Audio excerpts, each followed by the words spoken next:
c'est la ville elle est généreuse, mais elle est dure. Elle a un côté où elle t'absorbe. Le nombre de personnes que j'ai vu arriver, qui étaient pleines de bonne volonté pour faire bouger les choses, et qui se sont épuisées dans cette espèce de lenteur locale. C'est une ville qui t'absorbe. Tout le monde n'a pas l'énergie mais de continuer, d'avoir cette consistance à continuer à faire des choses.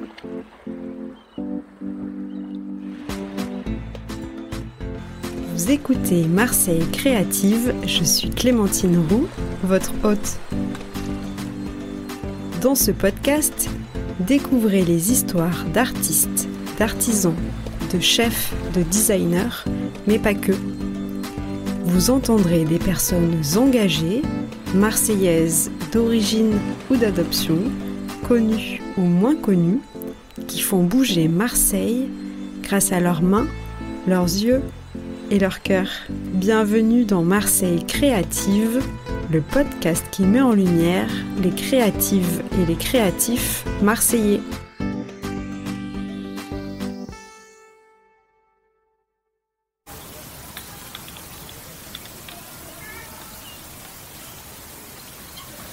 On est dans ton jardin, dans le 4e arrondissement de Marseille. On entend les enfants voisins, peut-être d'une cour d'école, qui sont en train de jouer au ballon.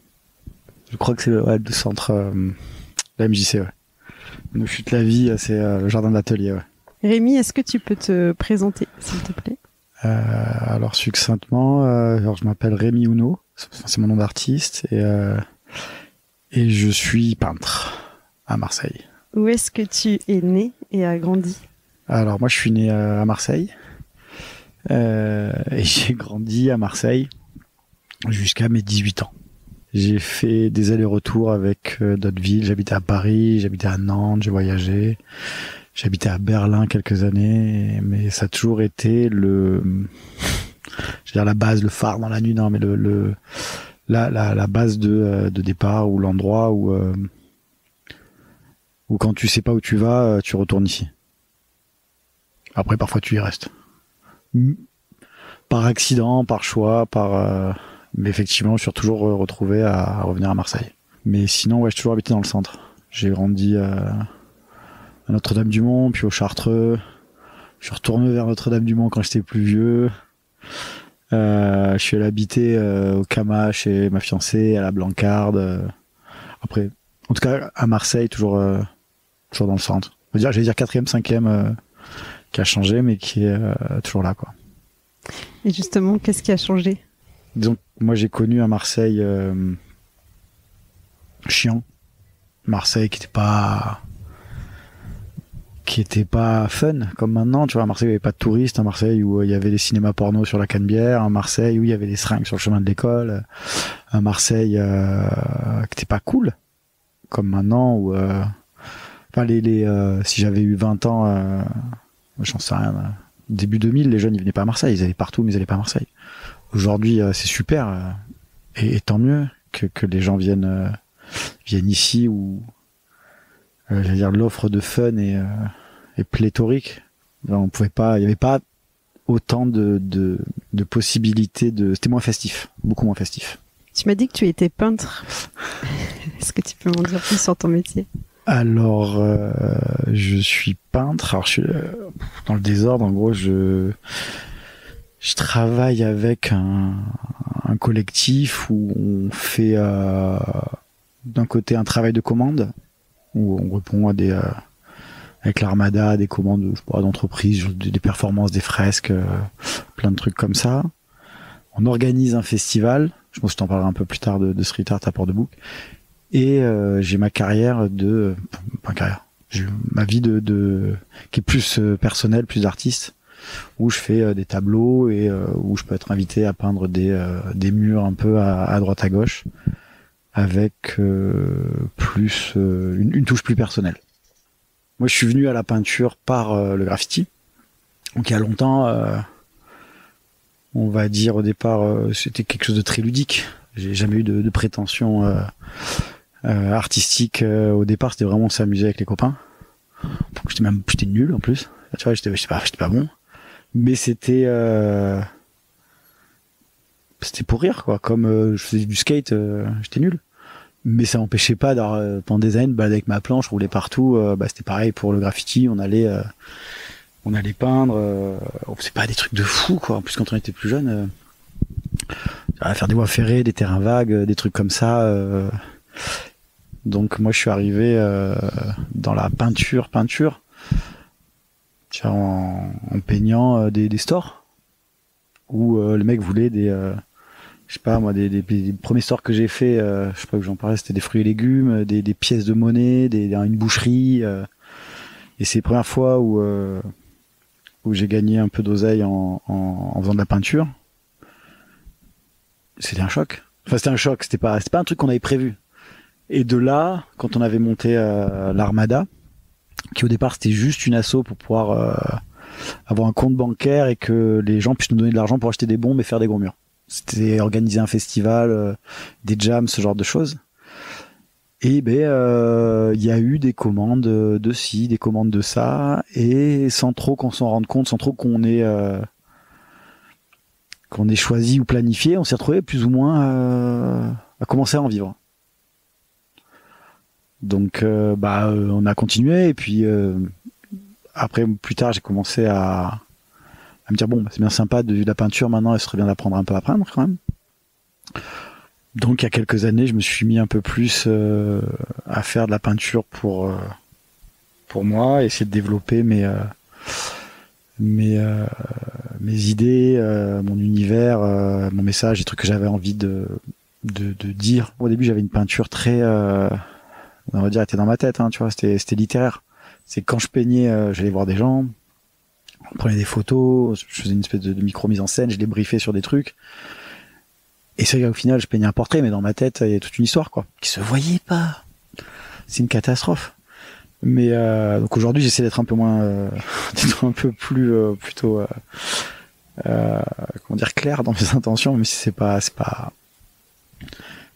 toujours perçu comme tel. Mais au moins que on se rende compte qu'il y ait quelque chose à lire dans mes tableaux et dans mes murs. Qu'est-ce que tu as envie qu'on lise ? Alors, j'ai plusieurs. Je travaille sur plein de sujets.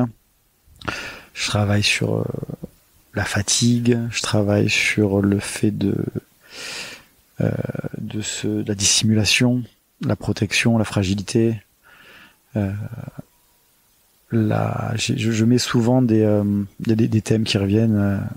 En ce moment là, depuis quelques temps, j'ai une série où je mets des chaises.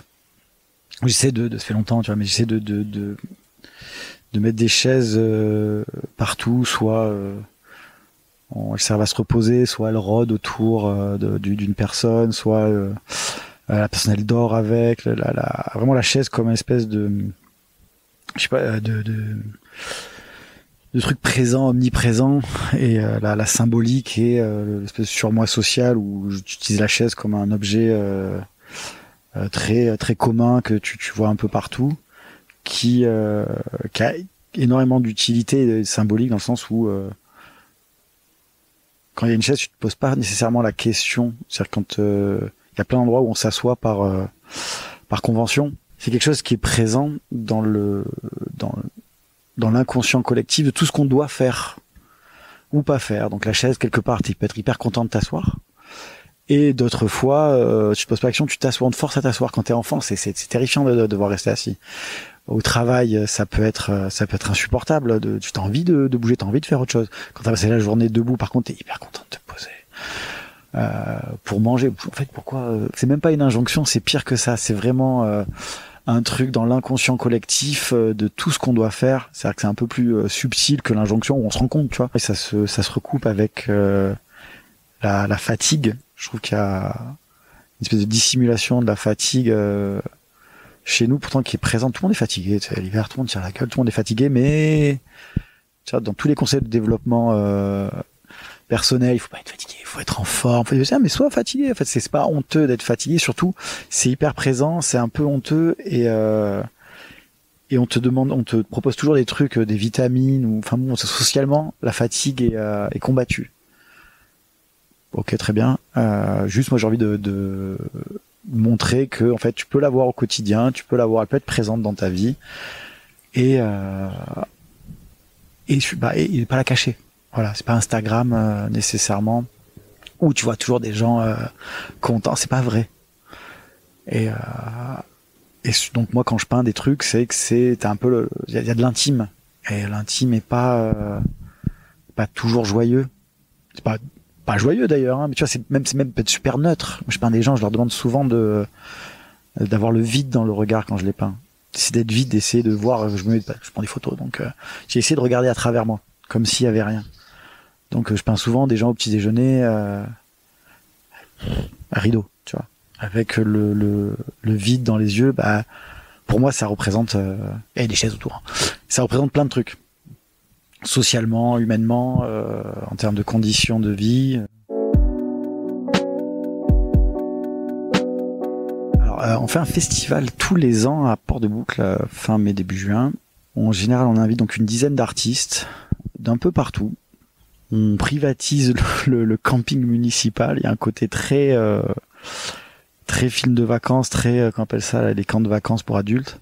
Et challenge chaque année de faire une dizaine de murs concomitants avec une DA assez, j'allais dire, bon, c'est moi qui l'a fait, donc ça n'a pas vraiment de sens de dire qu'elle est qualitative, mais où on essaie de tenter des choses qui, pas dire qu'il n'y a pas ailleurs, c'est pas vrai, parce que c'est pas des gens qui sortent de nulle part, mais on essaie d'avoir une cohérence par rapport à l'histoire de la ville, par rapport au lieu.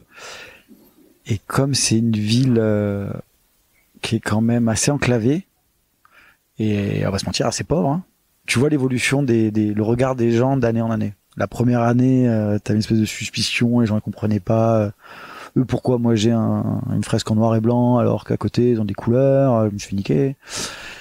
Et petit à petit, d'année en année, parce que chaque fois tu arrives avec une dizaine de fresques, parce qu'en plus, même si le mec il vient du bout du monde, c'est un monstre atomique dans le monde du street art, à Port-de-Boucle ils en ont rien à foutre. T'es bon ou t'es pas bon, et où tu leur plais ou tu leur plais pas. Et maintenant tu t'en rends compte au bout de quelques années, les mecs ils se sont fait un œil. Donc il y a des trucs qui ça va pas leur plaire, mais ils vont le mettre en perspective avec ce qu'ils ont vu d'autres. Donc ils aiment moins ça que tel truc, ils préfèrent le truc des autres années, ça devient hyper positif dans le sens où ils ont vu un panel d'œuvres vachement plus large et leurs goûts se sont affinés. Et leur tolérance aussi d'ailleurs. Comment il s'appelle ce festival ? Les Nouveaux Ateliers. Est-ce qu'on peut voir tes peintures à Marseille ? Alors, il doit y avoir quelques endroits sur la L2, il doit y en avoir quelques-unes qui restent. À la Timone, je crois qu'il y a une façade. Après, il y a pas le truc dans des endroits fermés. Tu vends aussi tes tableaux ou tu travailles à la commande ? Enfin, comment ça se passe ? De tout. C'est pour vivre de sa peinture, il faut avoir plusieurs sources de revenus, on va dire. Donc ouais, je vends des tableaux, je fais des commandes de tableaux, des commandes de murs, des perfs, voilà, tout un tas de trucs, un spectre d'activités assez large pour pouvoir en vivre. Est-ce que tu peux me parler de cet endroit où nous sommes ? Alors là, on est dans le jardin de l'atelier où chute la vie, où on a un atelier avec Eng qui est assez grand. On a une chance qui arrive qu'une fois dans une vie de payer une somme comme si on était au XXe siècle pour un atelier immense avec un jardin. On tient l'adresse secrète. Mais c'est pas hyper accessible, on n'a pas un énorme pignon sur rue dans une rue à la con, mais c'est vraiment très agréable d'avoir de l'espace et un jardin. Et c'est un lieu où on produit, ouais, surtout, donc on reçoit pas. C'est cool pour produire. Marseille globalement est une ville cool pour produire, et notre atelier est plutôt sympa pour produire, mais pas pour diffuser, non. Bon, c'est bien, tu fais ma petite transition. Comment Marseille nourrit ta créativité ? Ah oui, alors, je sais pas. dans le sens où, comme moi j'ai grandi ici, je vais réfléchir peut-être à la négative. Ce que j'ai pas, ce qui change dans les autres villes quand je vais dans une autre ville, je vois la différence avec Marseille. Mais Marseille, je suis pas persuadé qu'elle nourrisse ma créativité directement. Quand j'étais à Berlin, par exemple, t'avais le foisonnement de production où tu te trouvais pris dans plein d'expos, de situations où il y avait de la créativité partout, donc tu étais hyper stimulé. T'avais envie d'en faire partie. À Marseille, déjà, ouais, c'est un truc qui est plus professionnel. Et franchement, non, je n'ai aucune idée. C'est j'ai pas particulièrement de sentiment d'urgence de produire à Marseille, même si je suis toujours à la bourre. Mais je vois pas trop. Après, tu vois, par exemple, la lumière. Moi, je suis habitué, quoi. Je me dis juste dans les autres villes, il y a pas assez de soleil, quoi. Je me dis pas à Marseille, c'est le soleil qui m'inspire. Enfin, ou la lumière qui me fait percevoir certains trucs. J'en ai pas conscience. Ou les gens qui vivent ici. Ouais, mais les gens qui vivent ici, il y en a plein, j'ai grandi avec, ou je les connais, ou j'ai pas ce recul. J'ai pas ce recul qui me permet de voir que c'est les gens, les rencontres. Ouais, non, je suis désolé. Là, pour le coup,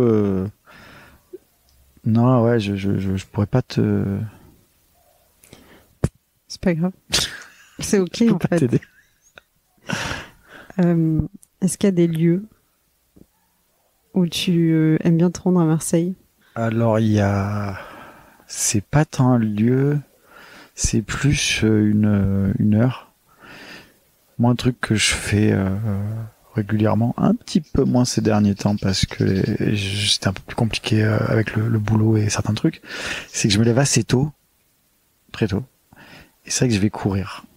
Et quand tu vas courir à 6h, 6h30 le matin, la ville elle est à toi. Il y a très peu de voitures, tu vois, il y a les cantonniers qui sont là, les mecs qui sortent les terrasses, les gars qui nettoient la rue.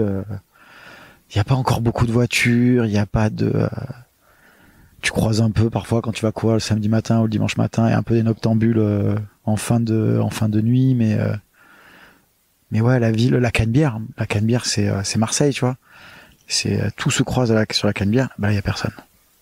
La Canebière, il y a personne. Et c'est, tu vois, en général, je prends la Canebière, après tu vas courir à la Corniche ou quoi. C'est calme.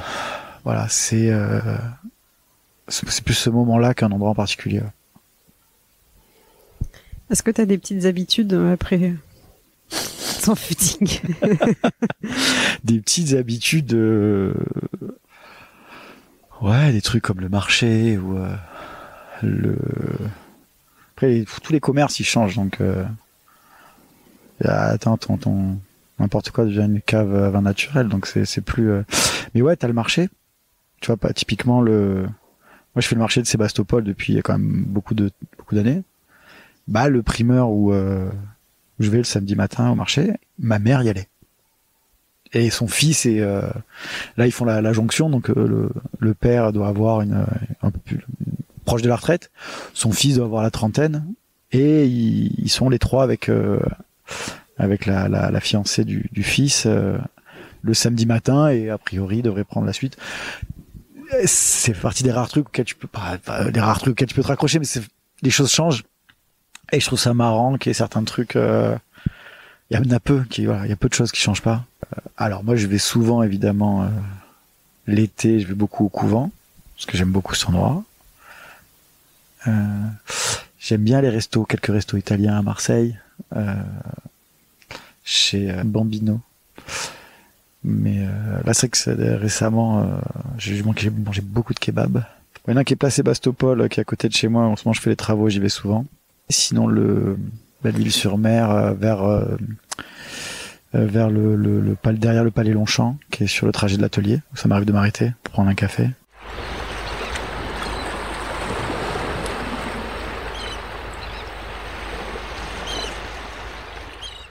Qu'est-ce que tu aimes et qu'est-ce que tu détestes ici? Alors, alors moi, ce que j'aime à Marseille, je sais pas, c'est un truc d'appartenance. Comme c'est un peu ma ville, dans le sens où, enfin, j'y ai grandi et que maintenant, bah, je pense que je vais y rester encore quelques temps.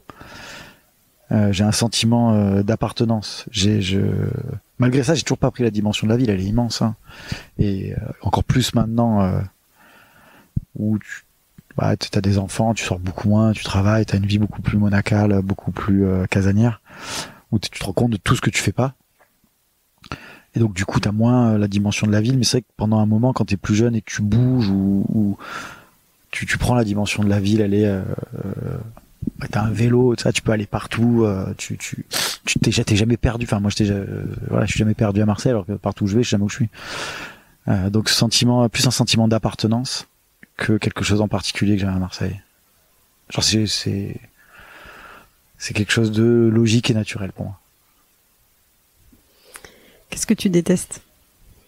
Ouais, comme tout le monde, je pense, l'inconséquence des Marseillais. Enfin, pas de tous, tu vois, naturellement, mais ouais, on a une espèce d'égoïsme après moi le déluge. Ouais, les Marseillais sont certains, c'est toujours une espèce de minorité visible, hein, qui a une espèce d'égoïsme latent, ou même pas latent du coup, hein, dans certains comportements, même si ça s'améliore. Et puis t'as effectivement, des endroits où l'espace public il est un peu privatisé par les hommes, toujours. C'est ma femme qui m'a fait comprendre ça. Après, moi, c'est vrai que je trouve pas que ce soit crade. J'ai pas ce truc. Si, de temps en temps. Mais ouais, plus l'inconséquence des Marseillais. J'en ai rien à foutre. Ah, d'un côté, ça plaît à tout le monde, hein, mais de l'autre, le pendant de cette inconséquence fait que, bah, parfois, c'est un peu. Ça coûte rien de faire un petit effort, on va dire. Et on le fait pas. Quand tu dis ça plaît à tout le monde, tu parles des nouveaux Marseillais qui viennent s'installer. Ouais. C'est quoi ta relation Enfin, qu'est-ce que tu penses de ça, de toutes ces personnes qui arrivent et qui découvrent Marseille et qui disent putain c'est cool cette ville.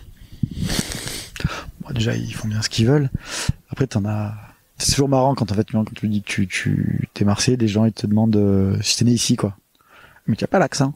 Ah tu te dis putain je suis tombé sur un nouveau prophète encore. Mais t'as plusieurs types de néo-marseillais. Faut pas dire venant, c'est très bien.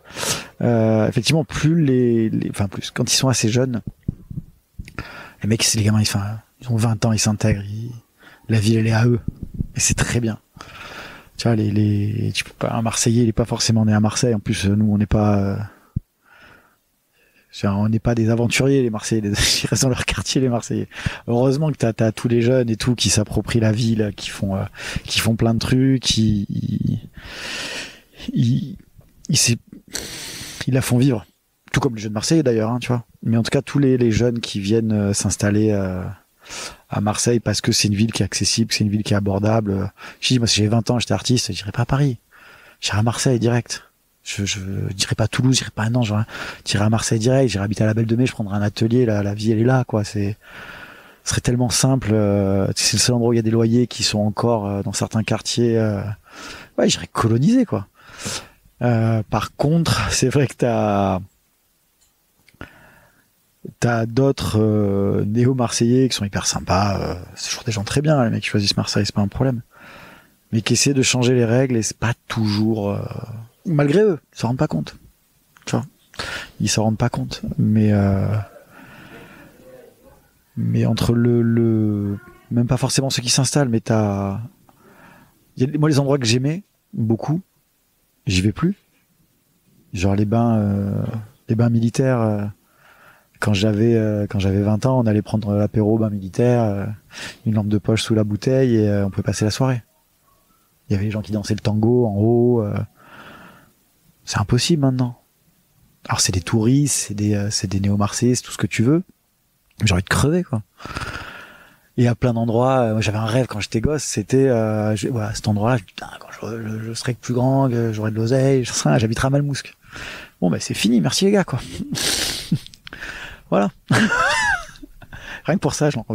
Mais mais sinon, j'ai pas particulièrement envie tant que t'as envie d'habiter quelque part. Tu sais, c'est moi quand je suis allé habiter à Berlin, je voyais bien que tu changeais les règles.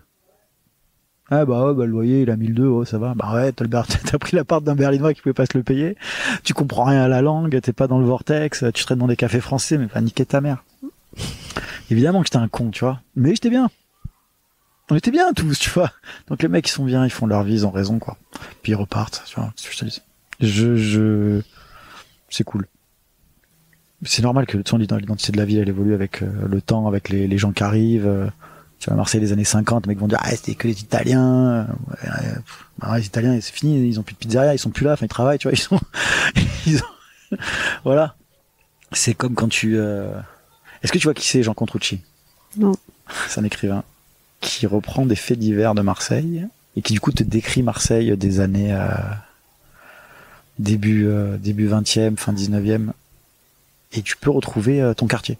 Tu vas pas faire le nostalgique ou prévoir que dans 10 ans ce sera mieux ou moins bien. En fait, ça change. Et les gens ils viennent habiter à Marseille parce que ils trouvent ça bien. Est-ce que ça le restera? Peut-être pas.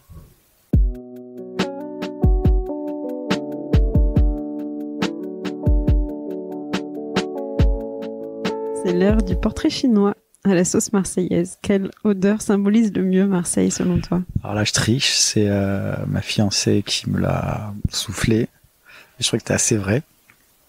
C'est l'odeur du camion pizza. Parce qu'il y en a un peu partout. C'est quand même une odeur assez distinctive.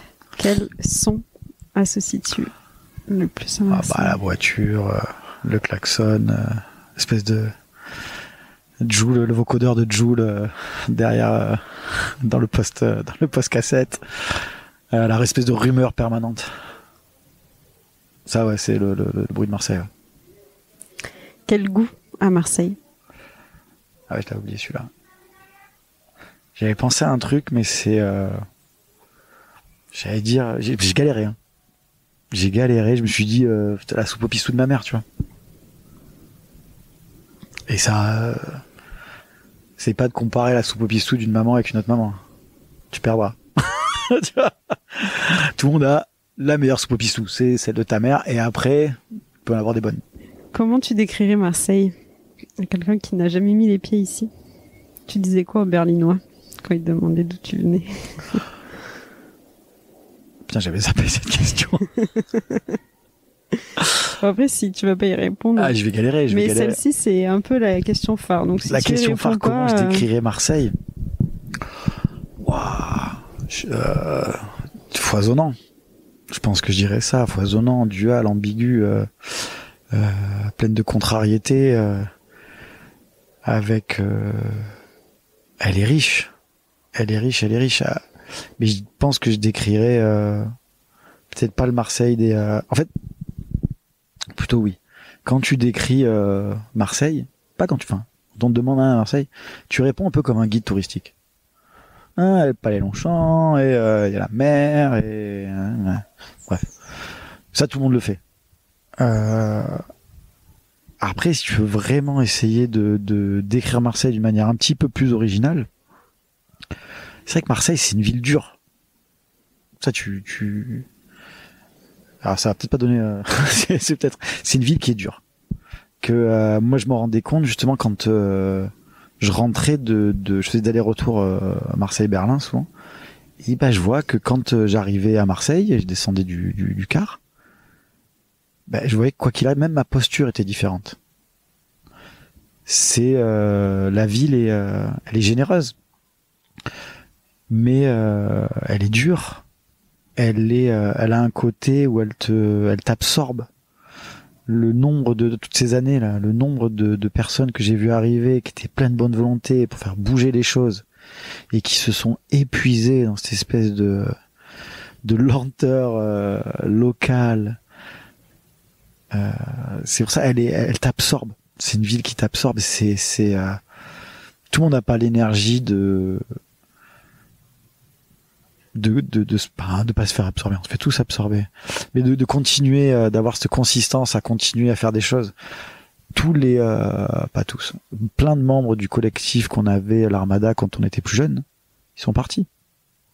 Ils sont partis parce que le champ des possibles à l'époque était beaucoup plus réduit pour l'art. Aujourd'hui, tous les artistes contemporains viennent produire à Marseille et c'est tant mieux. C'est une ville qui va devenir une espèce d'underground de l'art contemporain ou de tout ce que tu veux et j'en suis le premier ravi. Mais les gens diffusent peu à Marseille. Les lieux de diffusion commencent un peu dans l'art contemporain pour un type comme moi qui en fait pas partie des lieux de diffusion, en l'occurrence de street art ou de peinture. Il n'y en a pas des millions. Donc tu te retrouves à essayer de créer des trucs, monter des trucs, solliciter des gens. Tout le monde trouve ça génial et tu peux ça peut être fatigant. Tout est possible à Marseille. Tu peux rencontrer, voir, je sais pas. Enfin, tout est possible parce que moi, j'ai fait plein de trucs, donc j'ai l'impression que tout est possible. Et elle est vaste, elle est immense, mais elle est dure. Ça me fait penser, je fais juste une petite aparté sur ces fameux lieux de diffusion sur le street art à Marseille. Il y en a pas? Si, il y a quelques galeries. Tu vas voir, t'as le couvent, mais qui est pas un lieu de diffusion, qui est un lieu de production. T'as Méta 2, qui est une asso qui veut faire le circuit marseillais. Et t'as pas de festival street art. C'est pas vu la taille de la ville et ils essayent, je crois qu'il y a la Tulipe ou le Trèfle ou je sais pas quoi qui va ouvrir, un lieu de diffusion hip-hop et tout, l'aérosol, bon bref. Pareil, c'est des Parisiens qui sont venus, qui ont pris un appel d'offres et qui ont pris un lieu, qui vont le faire sur le modèle parisien. Et en vrai, c'est un modèle qui marche. Pourquoi pas? Sur le Marseille, on a un petit côté feignant, la ville elle est bien comme elle est, tu vois déjà. En fait, s'il n'y a pas d'autres personnes qui m'attendaient, regarde la rue de la République, je sais pas si tu te rappelles quand tu faisais tes études. C'était une boulevard haussmannien magnifique, mais squatté, délabré, tout ce que tu veux, et les Américains ils sont venus, ils ont fait quoi? Des personnes n'en veulent de ça? On prend, on prend, c'est complètement con tous, tu vois. Bon, après ils ont fait ce qu'ils en ont fait, mais t'as plein de trucs comme ça où nous on se rend pas compte de la richesse du truc, t'as des mecs, ils arrivent, ouais. Attendez, vous en faites rien ça? Ok, on peut prendre 5 ans ce truc, voilà. Les mecs ils mettent des méthodes, c'est pas toujours un succès garanti, mais t'as pas cette impression là, toi, quand t'arrives, les mecs ils ont un œil neuf, ils voient tout ce que tu vois pas. Moi, j'ai l'impression de pourquoi en fait ça n'a pas été encore fait à Marseille. Enfin, j'ai l'impression que comme tout est possible aujourd'hui puisque ça n'a pas été fait avant.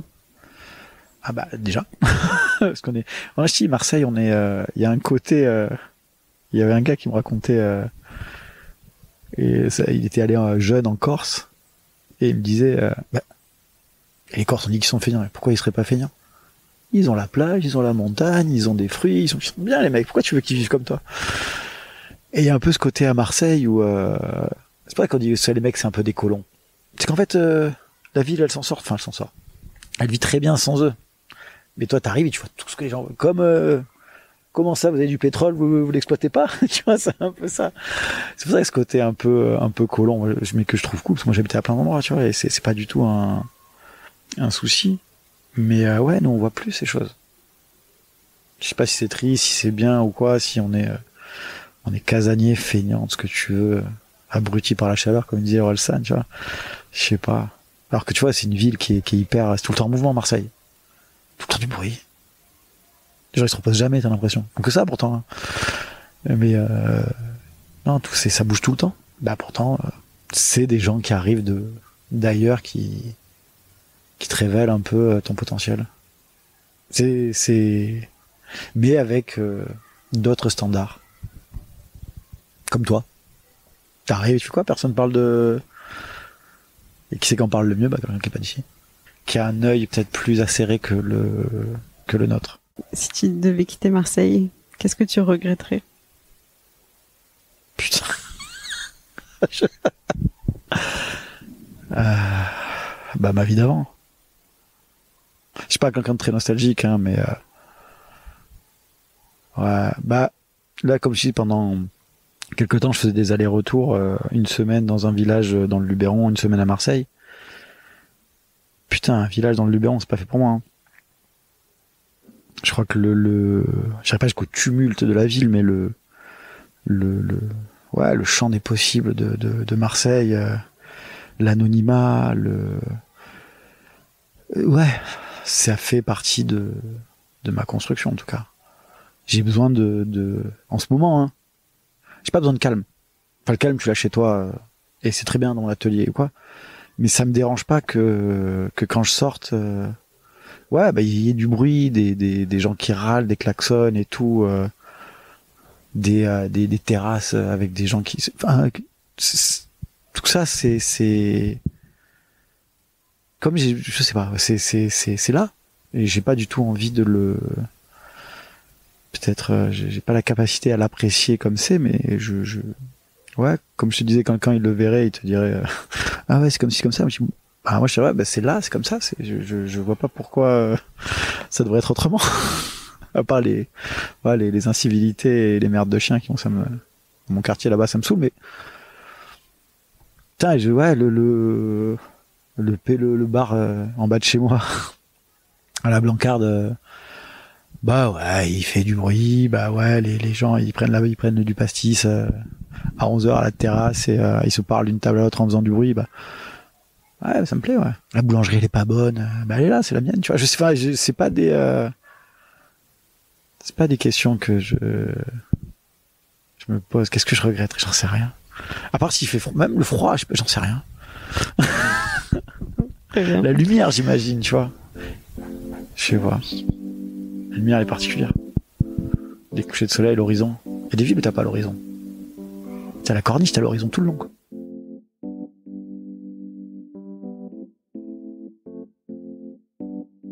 Merci à Rémi de m'avoir partagé sa vision de Marseille. Pour découvrir son travail, je t'invite à te rendre sur son compte Instagram @remy.uno. J'espère que l'écoute de cet épisode t'a plu. N'hésite pas à me le dire en commentaire sur Spotify et Apple Podcast. Je te donne rendez-vous dans 15 jours pour un nouveau portrait marseillais. D'ici là, restons connectés sur Instagram @marseille.creative. À bientôt.